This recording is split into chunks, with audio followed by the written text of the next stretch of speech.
to this year's first edition 2022 Lawrence Points Playoff Bracket.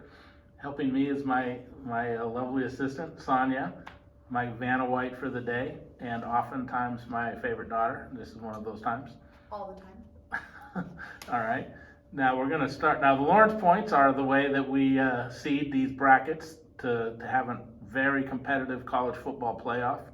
Lawrence Points you get Lawrence Points when you beat a team, you take their cumulative wins, and when you lose to a team, you subtract their cumulative losses, and that's what Lawrence Points are, the total of that. And that's how we seed the bracket. There's no bias. It's not my opinion. It's not your opinion. It's not Condoleezza Rice's opinion. It's not Barry Alvarez's opinion. It's just what the points say it is. Sorry if I'm a little stuffy. I'm recovering from a little bit of a cold, but my apologies. And so, without further ado, let's go to the 16 seed. Looks like the University of Utah, and they got up there with that tough win over Southern Cal, which gave them a bunch of points, and they have 15 Lawrence points. So that was the number you needed to get in the 16 team bracket so far. Next, at the 15 seed, a rare appearance by Syracuse University at 6-2. I doubt they'll make it to the final thing, but good for them for hanging in this long. They haven't been relevant since Donovan McNabb in my memory, and they have 16 Lawrence points.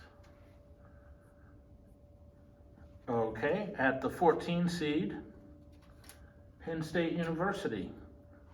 They also have 16 Lawrence points.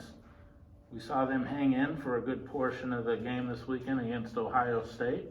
They're always tough. At the 13 seed, 7-1 University, Tulane University, who also don't often make the Lawrence Point playoff. I think they made it when Tommy Bowden had them go undefeated a long time ago, but they may not be in the final one, but good for them for hanging around this long. And they have a chance. 12 seed.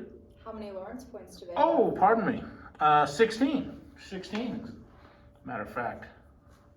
So they're right on the edge here. All right, the 12 seed.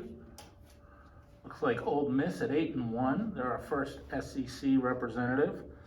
But in this case, their 17 Lawrence points got them in, not because Kirk Herbstreit or some sycophant David, whatever his name is, rate them high. They have 17 Lawrence points. All right, at the 11 seed, Kansas State at 6-2, benefiting from that win this weekend over Oklahoma State. They also have 17 Lawrence points. Let's see, the 10 seed, Southern Cal, with that one blemish on their schedule to Utah, which would have subtracted 2 Lawrence points because Utah has 2 losses, just to show you how it kind of works. But they're still in the mix at the 10 spot with, how many Lawrence points? Let's see, 18 Lawrence points. All right, and the 9 seed, another Pac-12 or Pac-10, whatever they are now, Pac-12. They have 19 Lawrence point seed, and while they've been kind of punished for playing that tough game against Georgia, they're basically out of the college football playoff because of that loss. But in my system, they're not punished that harshly for that loss because it's cool that they would even take a chance and play at Georgia in the first game of the year. So in Lawrence points, you're not killed for a tough loss because the risk reward is there to play tough non-conference games. If they'd have beat Georgia, they'd have 8 points and probably be the 1 seed or right up there. So that's how this works. All right, number 8 seed. And now we're going to see our first, what the actual matchups are. Another Pac-12 team, 3 in a row there. And it's UCLA, and they are 8-1 or 7-1. What's that say? 7-1. Thank you, Sonia. And so there's a tough Pac-12 matchup right off the bat. It'd be interesting to watch that. And they have 21 Lawrence points. Okay. Down to the 7th seed. Who's going to play USC?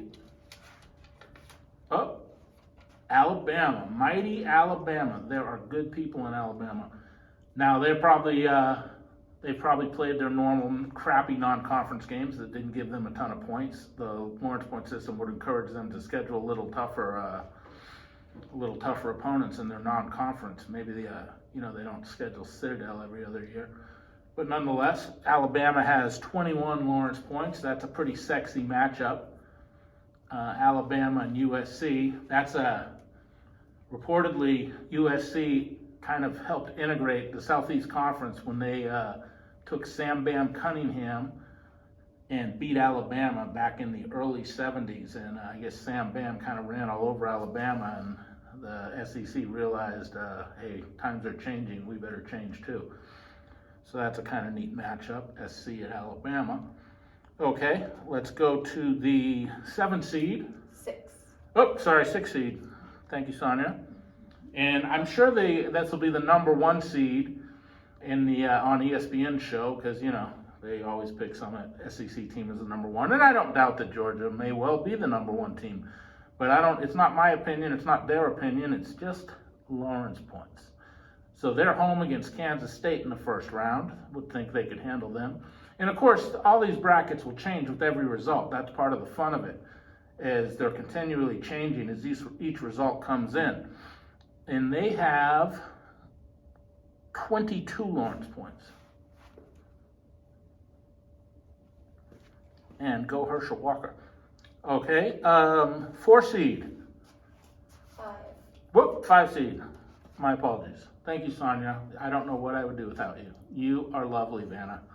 All right, here we go. 5 seed, Clemson. Clemson's, what are they, 8-1? Yep. No, 8-0, unbeaten still.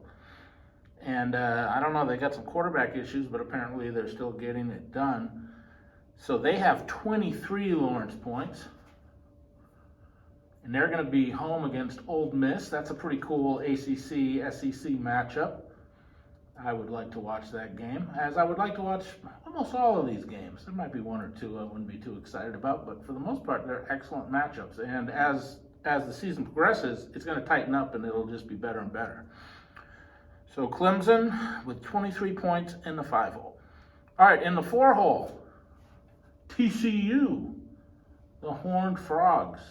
They often kind of get shafted over the years. They've had a lot of great teams back in the LaDainian Tomlinson years, and they're always scrappy.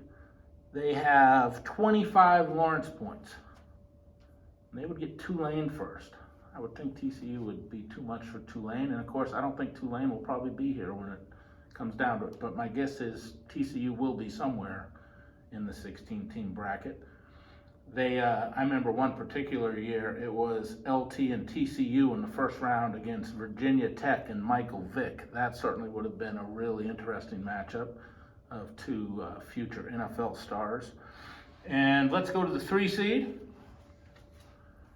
Tennessee. Tennessee's having a great year. They knocked off Bama, which didn't hurt Bama too much because they didn't lose any points because Tennessee's undefeated. A lot of excitement at Tennessee. Been a while since they've been too relevant in the rankings in my bracket. And they would have that first home game against Penn State. Could be interesting. All right. They have, sorry, Sonia, I know you're about to catch me. They have 25 Lawrence points. So you can see how tight these numbers are from team to team. TCU has the same amount as Tennessee. Now I have a tiebreaker system that I can explain at a later date, which puts Tennessee ahead of TCU. But you can see how every game would really, really be huge and matter in a very understandable way. You would know how many points your opponent can give you, and it's easy to understand. Unlike we used to have that computer system that was like friggin' rocket science. No one understood it, not even Condoleezza Rice. Okay, 2 seed. All right, University of Michigan. Having a big year. Now, hopefully not too many of their players got beat up over the weekend and they'd be healthy for their next game. They got Syracuse in that first round at home. It's a big house, so that should be pretty tough on Syracuse. Of course, that will probably change. Okay, let's go to the number 1 seed. I guess we all know who it Does is. number 2 have Oh, Lawrence points? thank you for asking, Sonia. They have 26. 26 big Lawrence points. And we all know who number 1 is now by a process of elimination. Ohio State. All right, Ohio State. And they have leading the nation in Lawrence points, 29 Lawrence points. But despite that, right now, that's a pretty tough, hard-nosed matchup with Utah. That would be, I don't think Utah would have quite enough, but that's a tough first-round thing. Of course, that will probably change. So anyways, that's the first week edition of Lawrence Points. You can compare it to what they do tomorrow on ESPN and see how it matches up. Of course, it changes week to week, so this is the very, the skeleton version. It will change. It will be very different next week, and it's always fun to see how it changes and to see how it compares to what the powers that be vote and opinions and biases and all the things that they choose with, rather than just a strict set of points to decide who was ranked where, rather than opinions. Anyway, I'd like to thank Sonia for helping out. She was a big help. I know this is kind of a classroom version of this. We're not real high tech, but thank you for watching, and we'll see you next week.